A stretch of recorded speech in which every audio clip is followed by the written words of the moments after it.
Hey guys, it's Jillian with Fix Your Digestion, and today I wanted to talk to you a little bit about inquiries that I've been getting recently. People are coming to me and they're saying, Jillian, I'm on an elimination diet, but my symptoms aren't just getting better. Why?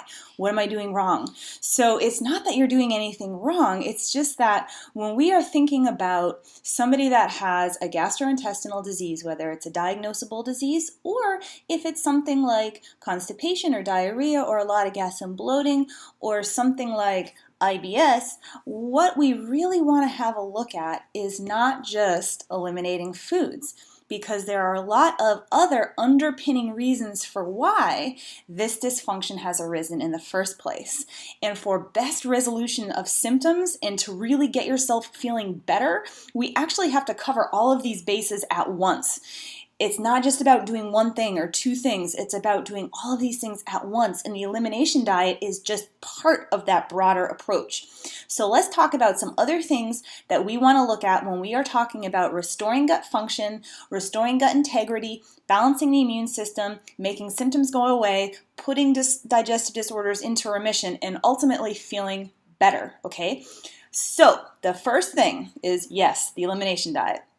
We want to have a look at foods that people could be sensitive to, foods that are commonly allergenic, but it's not going to stop there, okay? Because we also want to see if somebody has any type of pathogenic infection. So are there bad bacteria on board? Are there yeasts on board that could be contributing to distress? Is there parasites? Is there dysbiosis? We want to really rule those things out, okay? Another thing we want to have a look at is the medications that the person is on. A lot of people don't know this, but there are a lot of medications that have gastrointestinal side effects. Now, I'm not saying get off your medications, okay? I'm not. So what I do want you to do is go to drugs.com and type in the medications that you're taking. And what it'll give you is a list of side effects. And if there are gastrointestinal side effects on your medication, I want you to go to your doctor and talk about alternatives to that medication. Maybe swapping to another medication, maybe how to work out ways to get off of that medication. But you want to, in addition to trimming out foods and doing an elimination diet, you also want to trim out anything infectious in you and any medications that could be contributing to symptoms, okay? That's the first piece. Second piece. You want to make sure that you have good digestive fire. And what I'm talking about when I talk about digestive fire is the body's ability to break down macronutrients, the body's ability to break down protein, to break down carbohydrates, to break down fats. The small intestine likes everything broken down into tiny little pieces, okay? When foods are not broken down appropriately by stomach acid, by pancreatic enzymes, by bile, and we have these big unbroken molecules lumbering down and hitting the small intestine doesn't like that. I mean, it reacts. It's not built to handle large molecules. So we get gas, we get bloating, we get inflammation, we get an immune response. All right, so even if you're eating perfect food, awesome food, excellent food, low allergy food, if you're not breaking it down and those big molecules are hitting your small intestine, you're not going to fully kick your symptoms. You're just not. So we need to boost digestive fire with pancreatic enzymes, with bile, and if you don't have an ulcer, you might also want to consider supplementing with acid, okay, with meals. Do that. Make sure that there's no pathogenic bacteria or anybody else on board. Have a look at medications. Next thing we want to do is we want to make sure that the beneficial bacteria that live in your intestine is up to snuff. Okay? So the way that we do that is normally we do either a finite targeted, like 30-day supplementation with a probiotic. So probiotics are the supplemental form of beneficial bacteria. And or we begin to introduce more probiotic bacteria-rich foods into the diet, things like kombucha and sauerkraut and things like that. More often, I do just recommend a supplemental probiotic because it's easier, and a lot of people don't like foods that are fermented. And if there are histamine issues, you actually don't want to be eating those fermented foods at all. So we boost digestive fire.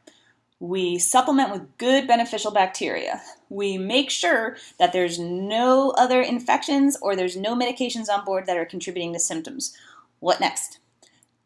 Then what I do, the crown jewel of the whole process, the thing that a lot of practitioners miss, even really savvy integrative practitioners, is the healing and the restoration of the lining of the small intestine, okay? The tuning up of the small intestine. You guys have all heard the term leaky gut, and it's often overused, and I get that a lot of people don't like that term. But here's the thing. If the integrity of your small intestine has been compromised, and what that means is that your immune system is able to cross over that lining and react to a variety of food molecules, whether you have sensitivity to them or not, and create antibody and create inflammatory molecules that call other immune cells to the area that then in turn create antibody, create inflammation.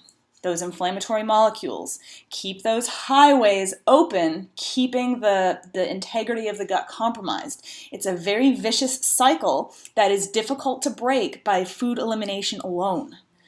You need to take something that helps you restore the lining of that gut. Okay, probiotics actually can help with this because probiotics can talk to the immune system and calm it down. They help us absorb and assimilate nutrients. There's a lot of good things that probiotics can help us with, but I often will recommend a product that will actually contain nutrients and herbs and things that actually help reduce inflammation and actually heal the lining of the gut wall, stitching it back together, improving its integrity. Okay, so that's huge.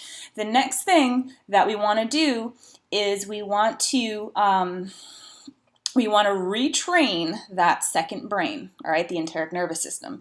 That is the nervous system that operates independently of the brain and the central nervous system. We have a second brain in our guts. This is what essentially regulates our regularity, as we would put it. So we want to do things like take restorative walks in the morning. We want to do things like have calming and soothing herbal teas at night and have the lights off, an hour or so before we go to bed. We want to get the TVs and the laptops out of our bedroom. You want to take time in the morning to be quiet and sort of set your intentions for the day. All things that help balance that second brain, okay? So what do we got to do? We have to do not just an elimination diet. So we've got the elimination diet right here. We're going to cut out foods that are allergenic, potentially allergenic. We're also going to eliminate any infection that might be present, whether that's from bacteria, yeast, or parasites. We're going to have a look at medications. We are going to boost digestive fire.